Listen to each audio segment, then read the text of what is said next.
우리가 현재 고린도 전서를 계속해서 살펴보고 있는데요. 이 고린도 교회가 가지고 있는 문제 중에서 제일 중요한 어떤 부분에 해당되는 것이 오늘 12장과 그리고 앞으로 14장에서 나오는 성령의 은사에 대한 내용입니다. 제가 먼저 한번 질문을 한번 들어볼게요. 여러분, 다른 종교에서도 영적인 이런 은사가 있습니까? 없습니까? 좀 쉽게 말해볼까요? 다른 종교에도 병고침, 예언, 그리고 방언의 은사가 있습니까? 없습니까? 있죠. 네, 있습니다. 이것은 종교 현상입니다. 영적인 현상이기 때문에 다른 종교, 우리가 이단이라고 말하는 그러한 종교에까지 또 원시 종교인, 그런 부족 신앙을 가지고 있는 건 토속 신앙에서도 일어나는 일들입니다. 모든 종교에서 깊이 기도하는 가운데에 모라지경, 황홀경에 빠지는 현상들도 일어나고 병 고치는 역사도 일어나고 또 그들이 기도하면서 마음의 평안함을 얻을 수도 있고 또는 심지어 과거를 알아맞히고 미래를 점치는 그런 일들도 일어나게 되고 방언 같은 그런 외적인 현상들도 일어납니다. 그렇기 때문에 이런 영적인 현상, 일어나는 현상만 가지고 우리가 그것을 성령의 은사 이렇게 판단하기는 어렵다라는 것입니다. 오늘 고린도 교회에도 이런 종교 현상에 대한 혼란들이 있었던 것으로 보입니다. 그래서 바울은 형제들아 신령한 것에 대하여 너희가 알지 못하기를 원하지 않는다라고 말씀했습니다. 신령한 것, 그것을 제대로 바로 알아야 함을 말하고 있는 것이죠. 고린도 교회는 헬라 문화 가장 발달된 그런 도시, 이 고린도라는 도시에 세워진 교회입니다. 그래서 이 이야기는 고린도 교회 성도들 중에는 그들이 과거에 헬라의 철학과 그 헬라의 그런 종교의 영향에 깊이 빠져들어 있던 사람들도 많이 있었다라는 이야기예요. 그러한 사람들의 모습을 오늘 사도 바울은 2절에서 뭐라고 말씀하고 있나 하면요, 너희도 알거니와 너희가 이방인으로 있을 때에 말 못하는 우상에게로 끄는 대로 그대로 끌려갔느니라 라고 말씀하고 있어요. 바울은 당시 헬라의 많은 종교적 그런 영향력 아래에서 사람들은 맹목적으로 이리저리 끌려다녀서 그런 우상을 섬기고 있었던 그런 삶을 지적하고 있는 거예요. 지금은 예수를 믿고 믿음의 공동체 안에, 교회 공동체 안에 들어와 있지만 한때 아무런 분별력이 가지지 못한 채 그저 이끄는 대로 끌려다니는 그런 모습이었다라는 것이죠. 이런 일들은 오늘날도 마찬가지 아닙니까? 신령한 것에 대한 바른 지식이 없기 때문에 분별력을 가지지 못하고 그냥 이리저리 끌려다니는 것입니다. 그러면 우리는 왜 이런 모든 종교에서 이런 현상들이 일어날까 한번 생각해 보셔야 됩니다. 우리가 이 원인을 바로 알아야, 그래야 우리가 신령한 것에 대해서 바른 분별력을 가질 수가 있다라는 것이죠. 그 이유는요, 하나님께서 우리를 만드실 때에 그런 영적인 존재로 만드셨다는 이야기예요. 하나님께서 우리를 만드실 때에 하나님은 당신의 형상을 쫓아 당신의 모양을 따라, 우리의 형상을 쫓아 우리의 모양을 따라 사람을 만들자라고 하셨거든요. 그래서 하나님은 영적인 존재세요. 사람을 만들 때에 하나님의 영적인 속성, 그 속성도 함께 우리는 가지고 만들어졌다라는 것입니다. 그래서 우리는 태어나면서부터 하나님을 알 수 있는 그런 존재로 창조된 거예요. 그런데 이 땅에 죄가 들어옴으로써 그 하나님과의 관계가 깨어지게 되고 하나님과의 단절을 가지게 되면서 사람들은 하나님 아닌 다른 자기의 영적인 존재를 찾게 되는, 왜? 그 속에는 이미 영적인 속성이 있기 때문에 영적인 존재를 끊임없이 찾는 그런 존재가 된 것이죠. 그래서 사람들은 자기의 이 영적인 갈증을 채우기 위해서 많은 그런 우상들을 만들게 되고 우상들을 따르게 되고 쫓게 되는 것입니다. 그러니까 하나님과의 바른 관계가 아닌 그 관계가 깨어진 그런 상태에서 이 모든 문제들이 발생한다라는 것입니다. 그래서 바울은 단지 어떤 종교나 어떤 교회에서 일어나고 있는 겉으로 보이는 종교적인 현상에 미혹되지 말고 진짜 그 영성이 바른 것인지를 분별하도록 권면을 하고 있는 것입니다. 바울이 본문에서 말하고 있는 이 신령한 것에 대하여 꼭 알아야 된다, 알지 못하기를 원하지 않는다라고 하는 이 신령한 것은 일단 영적인 은사에 관한 것에 대한 말씀인 줄을 우리가 알게 됩니다. 영적인 은사가 성령으로 말미암은 것인지 아니면 다른 그런 종교적인 그런 현상인지, 좀 더 쉽게 말하면은 이 하나님께서 우리에게 주신 이 영적인 놀라운 그 은사들을 사단이 이용해서 많은 사람을 미혹하게 하는 것인지를 구분할 수 있어야 된다라는 것이에요. 그 영이 하나님께 속한 것인지 아닌지를 잘 구분해야 되는 거예요. 그래서 사도 바울이 오늘 한 가지 기준을 제시하고 있는 것은요, 예수님에 대한 바른 신앙 고백이 있느냐 하는 것을 말씀하고 있습니다. 왜냐하면 하나님의 영으로 말하는 사람이 예수를 저주할 자라고 말할 수도 없고, 또 하나님의 성령이 아니고는 누구든지 예수를 주라, 나의 주님이라고 고백할 수가 없다. 바로 그 이유 때문입니다. 그래서 우리가 성령의 은사를 주신 목적을 우리는 바로 알아야 되는데요, 먼저 은사가 전적으로 여러분 하나님의 선물이다라는 뜻은 알고 계시죠? 하나님의 선물입니다. 은사라는 말 자체가 그런 뜻입니다. 선물이라고 하는 것은 내가 받고 싶은 것을 받으면 더없이 좋겠지요. 그러나 진짜 선물은요, 내가 받고 싶은 것을 받는 것이 아니라 주시는 분의 전적인 뜻이에요. 그러므로 하나님께 주시는 은혜인 이 은사는 어떤 특별한 사람만 받을 수 있는 것처럼 오해해도 안 되고, 또 그저 아무에게나 나눠주는 그런 것들을 받는 그런 값싼 은혜로 생각해서도 안 됩니다. 값없이 받는다고 결코 이 은사가 값싼 것이 아니라 정말로 귀중한 어떤 것으로도 값 대신할 수 없는 값을 치르고 주신 은사거든요. 그 은혜 아닙니까? 그래서 오늘 우리는 우리에게 주신 이 은사, 하나님의 선물, 이 주신 분의 의도를 잘 알고 그 선물을 주신 그분의 목적에 맞게 은사들을 사용하는 것, 그것이 가장 중요하다는 이야기입니다. 오늘 본문 4절부터 6절까지 보게 되니까 은사나 직임이나 그리고 사역이 여러 가지다고 말씀하고 있어요. 이 말은 은사가 아주 은사의 다양성과 함께 그 은사를 주신 한 분 성령에 의해서 그 은사가 각 사람들에게 분배되었다라는 그런 의미로 해석할 수가 있습니다. 여러분, 분배한다라는 그 말을 여러분 좀 이렇게 어떤 느낌으로 받아들이세요? 은사를 각각 사람들에게 분배를 했다. 하나님께서 많은 종류의 은사들을 사람들에게 골고루 이렇게 나누어 주었다라고 생각할 수가 있어요. 그래서 어떤 분들한테 뭐 좀 교회 일 좀 이렇게 하시자, 또 받은 은사를 가지고 좀 잘 이렇게 주님을 위해서 봉사해야 되지 않겠습니까? 하게 되면 나는 받은 은사가 없어요라고 말씀하시는 분들이 있어요. 그렇게 말할 수 있지 않다라는 거예요. 모든 사람들은 적어도 한두 가지는 하나님의 은사가 있습니다. 이 은사라고 하는 태어날 때부터 가지고 있는 전부적인 재능하고는 다른 거예요. 하나님의 은사는 하나님께서 어떤 목적을 가지고 우리에게 주신 것을 말합니다. 또 하나님께서 사람들에게 은사를 분배하셨다고 하는 것은요, 하나님께서 주셨기 때문에, 하나님께서 하나님 뜻대로 주셨기 때문에 우리는 결코 그 은사를 가지고 내가 자랑할 수 없다라는 이야기예요. 나만 이런 특별한 은사를 받았어라고 자랑할 수 없고, 또 내 은사가 더욱더 다른 사람보다 더 특별하고 귀한 것이다라고 자랑할 수도 없다라는 거예요.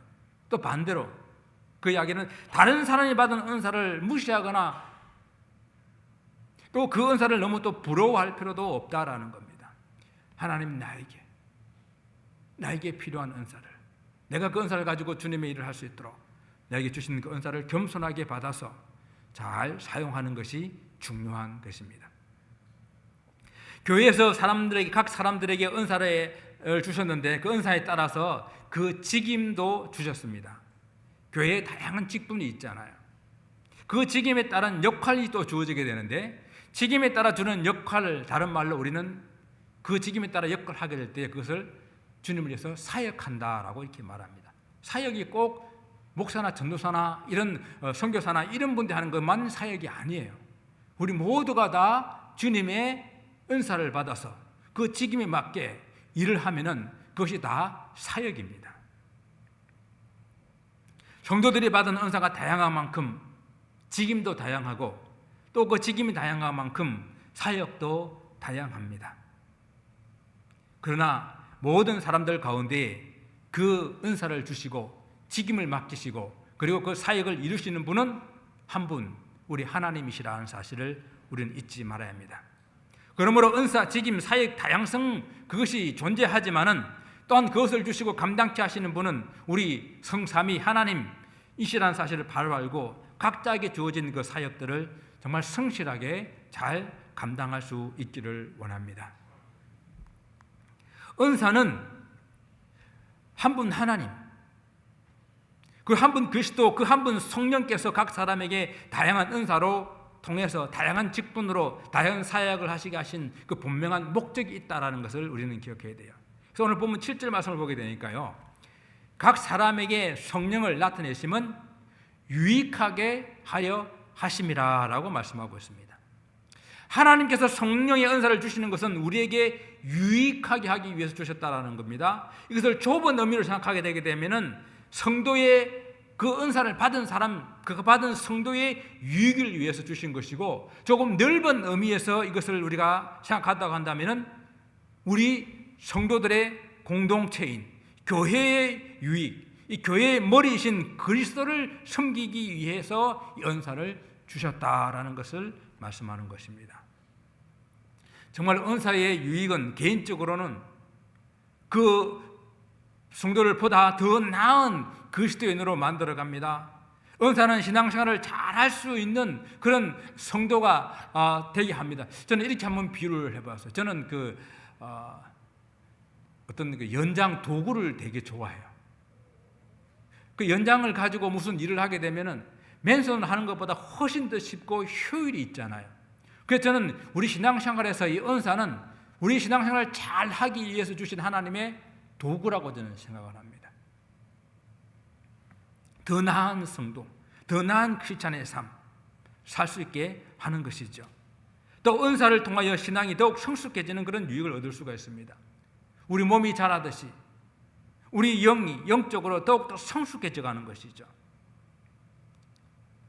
분명히 이 은사는 개인적으로 유용합니다. 유익합니다. 그러나 우리가 보다 넓은 의미에서 하나님께서 우리에게 주신 은사의 유익을 생각을 해야 돼요. 사도 바울이 고린도 교회를 향해서 계속 강조하고 있는 것이 바로 뭔가 하면은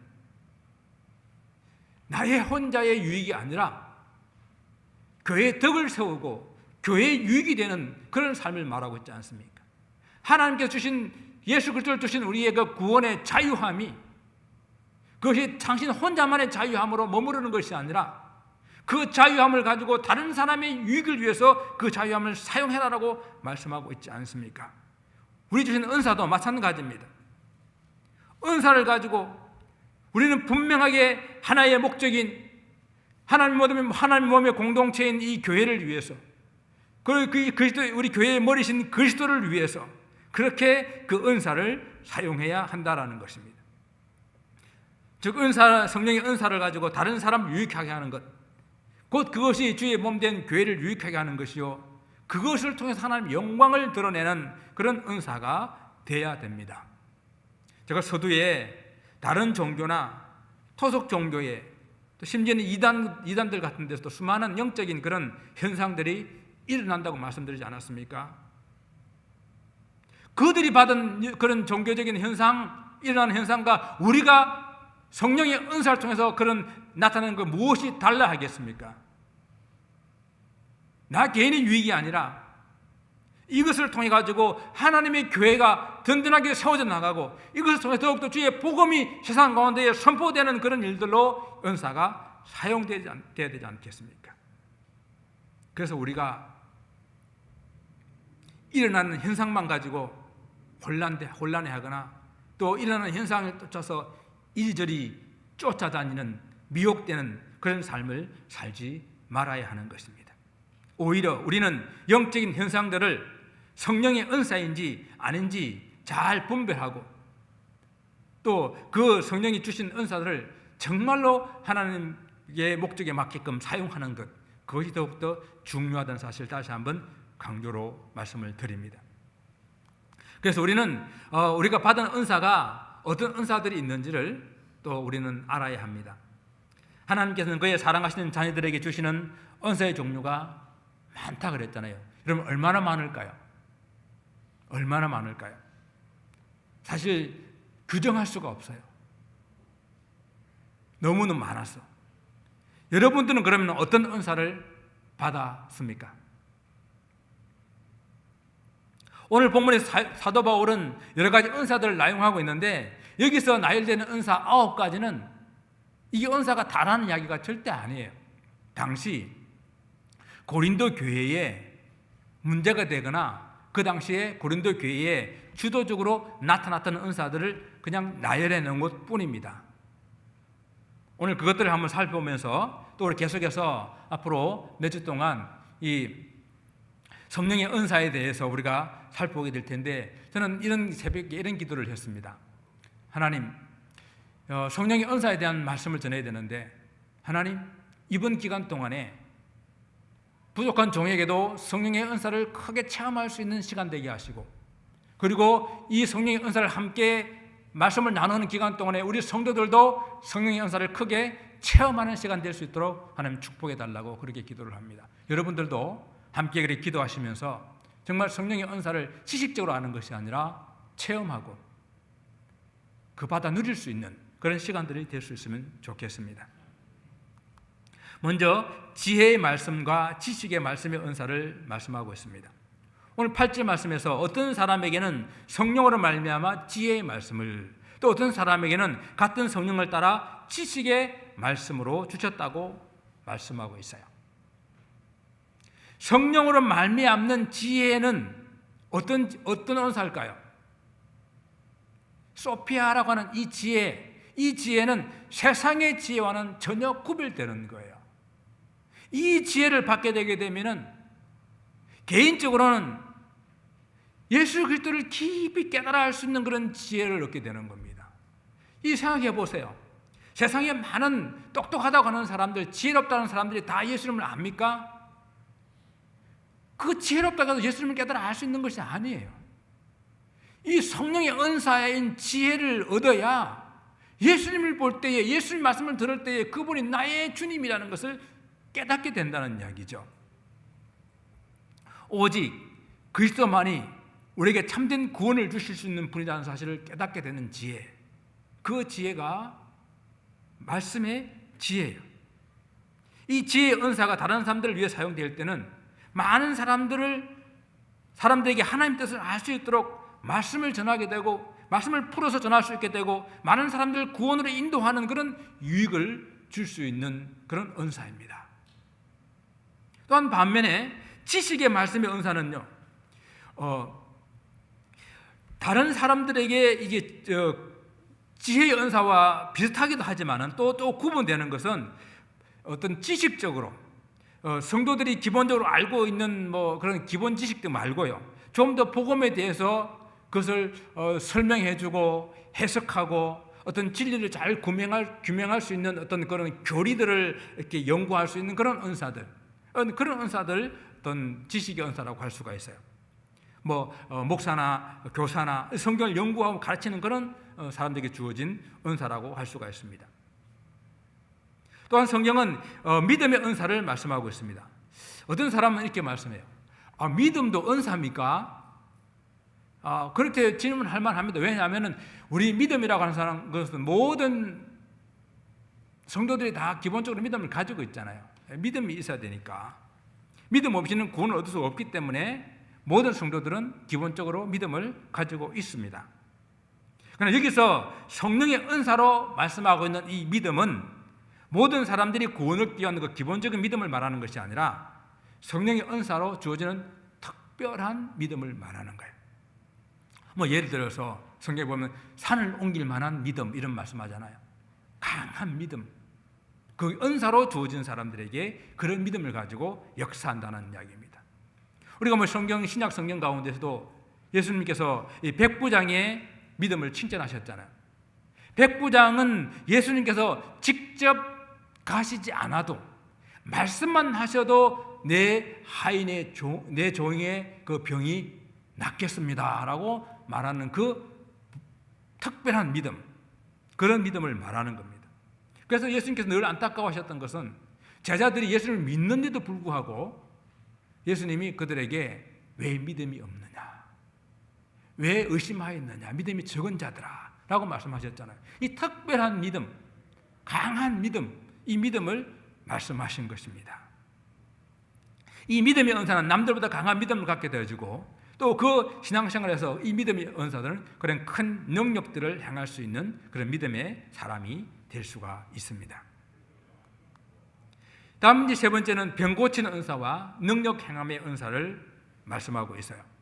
병 고치는 은사 하게 되면 우리는 치유의 은사 잘 알고 있는 이런 은사들이죠. 이 치유의 은사는 단순히 육신의 질병뿐만 아니라 마음과 영적인 모든 질병을 함께 아우르는 그런 말씀입니다. 의사들이 전문적인 지식과 기술을 배워서 행하는 그거와는 구별된 성령의 특별하신 감동과 역사로 행해지는 치유의 은사를 말하는 거예요. 베드로와 요한이 성전 미문에 앉아있는 안진뱅이를 이렇게 세우는 그런 역사들, 사도 바울이 루스드라에서 안진뱅이를 이렇게 세우는 그런 은사들, 그런 은사들을 말합니다. 병 고치는 은사를 통해서 질병으로 인해 고통받는 한 영혼을 치유해주는 것도 1차 목적이겠지만 그 병 고침을 통해 가지고 하나님의 살아계심과 그리고 예수 그리스도께서 그리스도가 되심을 선포하며 믿게 하는 목적이 있는 것이죠. 그래서 어떠한 경우는 그러한 역사들을 경험함으로써 성도들 자체가 믿음이 더욱더 굳건하게 서고자 하기 위해서 주시는 그런 경우들도 있습니다. 이 병 고치는 은사와 함께 능력 행함의 은사도 우리가 말씀하고 있는데요. 이 능력 행함의 은사도 일반적인 성도들에게 일하는 그런 모든 성도들이 행하는 그런 능력을 말하는 것이 아니라 하나님의 특별한 능력을 받아서 일으키는 기적 같은 그런 역사들을 말하는 것입니다. 초대교회는 이런 많은 하나님의 은사를 통해 가지고 역사들이 일어났습니다. 네 번째 생각하는 것은 예언의 은사와 영들을 분별하는 은사를 말씀하고 있어요. 예언의 은사, 예언이라고 하게 되면 장차 어떤 일이 이루어질 것에 대한 하나님의 계시를 다른 사람들에게 전하는 은사, 이렇게 기본적으로 생각을 할 수가 있습니다. 물론 예언의 은사 가운데 그런 부분이 없는 것은 아니에요. 실제적으로 장차 일어날 미래의 이야기들을 예언하는 그런 은사와 함께 더 많은 곳에서 선지자들이나 또 이 예언의 은사를 통해서 하나님께서 역사하실 때는 하나님의 말씀, 기록된 하나님의 말씀, 주시는 하나님의 말씀, 그 뜻을 명확하게 사람들에게 이해하여 가르치고 선포하는 그 은사가 예언의 은사였습니다. 그래서 이 예언의 은사를 받아가지고 초대교회는 복음을 전하고 교회를 발에 세우는 그 일을 행하게 되었던 것이죠. 하나님의 말씀 자체가 성령의 감동으로 기록되었기 때문에 성령의 은사인 예언의 은사를 받아서 그 말씀의 뜻을 바로 깨닫고 분별하여 가르치는 것이 너무도 중요했었습니다. 그래서 사도 바울은 모든 은사들 중에서 특별히 예언의 은사를 더욱더 사모하며 구하라라고 그랬습니다. 정말 예언의 은사는 성도와 교회를 유익하게 하고 바로 세워나가는 귀한 은사가 됩니다. 그런데 고린도 교회에서는 이 예언의 은사로 인해서 혼란이 생겼습니다.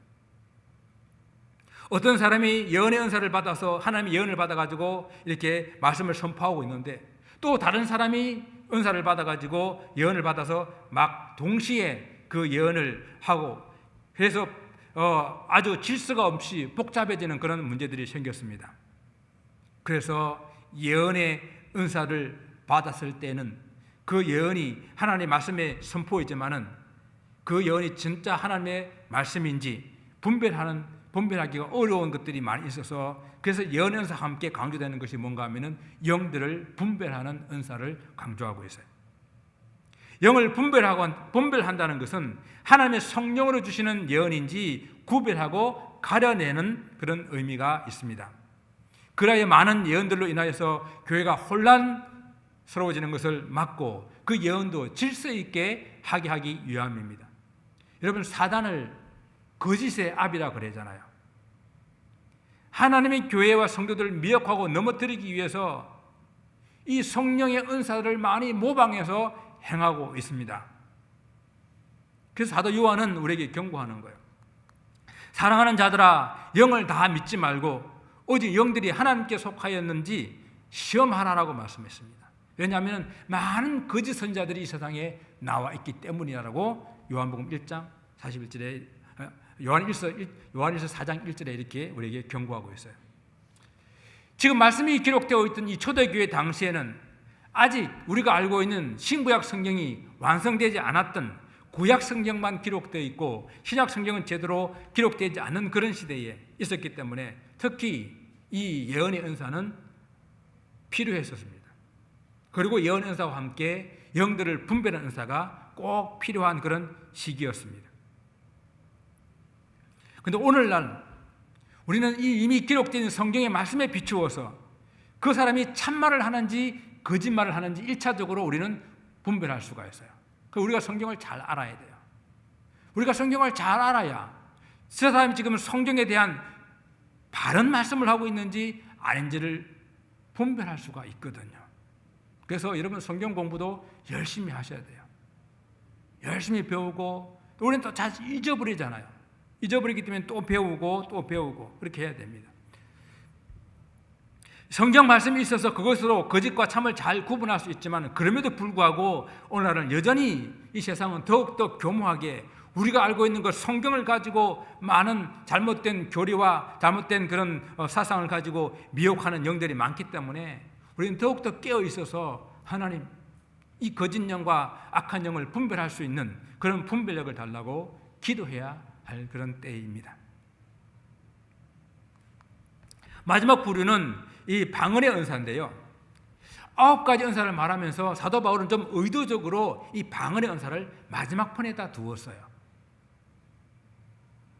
이것은 사도 바울의 어떤 의도가 있다고 볼 수가 있는데, 고린도 교회는 예언과 함께 이 방언으로 인해서 문제가 심각했었습니다. 그래서 이 그들 중에서는 많은 은사들 중에서 방언의 은사가 은사 중에 최고의 은사라고 생각하는 사람들이 많았다는 거예요. 그렇다고 제가 방언이 제일 수준이 낮은 은사라는 이야기는 절대 아닙니다. 은사는 그런 정도의 차이가 없는 거예요. 여기서 이제 우리가 알아야 될 것은, 방언이라고 하는 것은 사도행전 2장에 나오는 그 방언과는 구별되는 방언이에요. 여러분, 사도행전 2장에 나오는 방언은 어떤 방언입니까? 사도행전 2장에 나오는 방언은 예수님의 제자들이 그 다락방에서 오순절날 기도할 때에 성령이 임해가지고 그들이 방언을 하게 되는데, 사도행전 2장 8절에 보게 되면 그때 이렇게 말합니다. 우리 각 사람이 난 곧 방언으로 듣게 됨이 어찌 됨이냐라고 이렇게 말하고 있어요. 그러니까 이때에 각 지방 유대인들이 6월절 다음에 오순절 때에 예루살렘에 많이 모여왔었는데, 그때 9절과 10절 보게 되니까 약 15개 이상의 나라와 지방에서 모이던 사람들이 제자들의 입에서 나오는 말을 듣는데 각각 자기 지방의 언어로 들리는 거예요. 그러니까 이때의 방언은 뭡니까? 각 지방의 언어인 거예요. 로컬 랭귀지인 겁니다. 해서 유대인들이 각기 자기 지방의 언어로 듣게 된 걸 보고 이 어찌된 일인가 하면 놀랐다라고 성경은 기록하고 있어요. 그래서 사도 바울이 각종 방언이라고 말하는, 오늘 본문에 각종 방언이라고 말하는 그 방언은 그때는 각 나라의 언어였지만은 오늘 본문에서 말하고 있는 이 각종 방언은 그 방언과는 다른 거예요. 고린도 교회를 비롯한 초대교회의 성도들, 오늘날도 우리가 하고 있는 그런 성령의 은사로 주어진 방언은 사람들이 그냥 듣고서는 알 수 없는 천상의 소리, 영의 소리인 거예요. 기도하는 당사자도 무슨 뜻인지 알지 못하게 성령의 인도함 속에 나오는 기도가 그런 방언인 거예요. 그래서 방언의 은사와 함께 반드시 필요한 것이 무엇입니까? 통역의 은사예요. 통역의 은사를 받은 사람이 없다고 한다면 그 개인에게 어떤 방식의 영적 유익이 있을지는 모르나 그 방언은 공동체에는 아무런 유익이 없다라고 성경은 말씀하고 있습니다. 우리 앞으로도 계속 살펴보겠지만은 이렇게 이상에서 제시한 그런 성령의 은사들을, 그런 많은 은사들, 다양한 은사들, 그것을 하나님께서 각자 사람들에게 나누어 주셨지만은 그것을 주신 분 한 성령으로 말미암아 우리에게 주신 은사다라는 것을 사도 바울이 말하고 있습니다. 성령의 은사는 이렇게 받는 사람의 요구나 희망에 따라 받는 것이 아니라 주시는 분의 뜻에 따라 각 사람들에게 나누어 주신 것입니다. 이것이 성도들이 신령한 일에 대해서 분명하게 우리가 분별하고 알아야 될 그런 내용인 것입니다. 성령의 은사는 하나님께서 하나님의 뜻대로 성령을 통하여서 그리스도의 몸된 교회를 세우고 그리고 복음을 전하고 세상 가운데 하나님 나라를 세워나가기 위해서 하나님께 주신 은사라는 사실을 우리는 결코 잊지 말아야 됩니다. 그런데 이것을 몰랐던 고린도 교회의 성도들은 자기가 받은 은사가 최고라고 생각을 하고 그래서 교만해져 있고 은사를 받지 못한 사람들은 무시하고 그리고 은사를 자기 개인을 위해서 그렇게 남용함으로 은사를 주신 하나님의 그 뜻에 부합하지 못하는 그런 삶을 살았다라는 것입니다. 사랑하는 성도 여러분, 여러분들은 어떤 은사를 받았습니까? 이 성령의 은사는 요엘서에 기록한 것처럼 이 마지막 때에 남녀 종들에게 부어주시겠다고 약속하신 그런 성령의 은사가 오늘날 모든 성도들에게 주어져야 할 그런 때입니다. 저는 개인적으로 정말 이 성령의 은사가 꼭 필요한 시대에 우리는 살고 있다고 생각을 합니다. 여러분, 성령의 은사를, 그런데 왜 우리는 오늘날 참 초대교회 같은 그런 많은 역사들이 일어나지 않은 시대에 살고 있는가? 어떤 주석가가 이렇게 이야기합니다. 오늘날 성도들은 그 초대교회 성도들만큼 그 은사를 강하게 사모하고 기대하는 마음이 없기 때문이다. 이 성령의 은사는요, 지금 우리가 있는 이곳에는 잘 일어나지 않지만은 복음이 전파되는 선교지에는 초대교회만큼 일어나고 있잖아요. 그러니까 성령의 은사가 없어진 것이 아니라 오늘날 우리는 살아갈 때에 성령의 은사 없이도 너무도 잘 살 수 있을 것 같은 이 세상 가운데서 은사를 구하지 아니하고 기대하지 않고 사모하지 않기 때문에 은사가 없는 시대에 살아가고 있는 우리의 모습을 바라보면서 저는 이것이 우리에게 큰 미혹이다라고 생각합니다. 그래서 은사를 사모할 수 있기 바랍니다. 정말 이 마지막 때에 우리에게 이 성령의 은사가 필요한 시대에 우리를 살아가고 있다는 사실을 기억하시고, 그리고 또한 이미 받은 은사를 여러분은 또한 어떻게 사용하고 있습니까? 성령의 은사는 주의 몸된 교회와 그리고 주의 성도들과 그리고 하나님 나라를 위해서 유익하게 사용되어져야 됩니다. 성령의 은사를 주신 우리 하나님의 마음, 주님의 그 뜻을 깊이 헤아려 보시면서 더욱더 성령의 은사를 사모하며 기대하는 한 주간 되시기를 주님 이름으로 축원을 드립니다. 기도하겠습니다.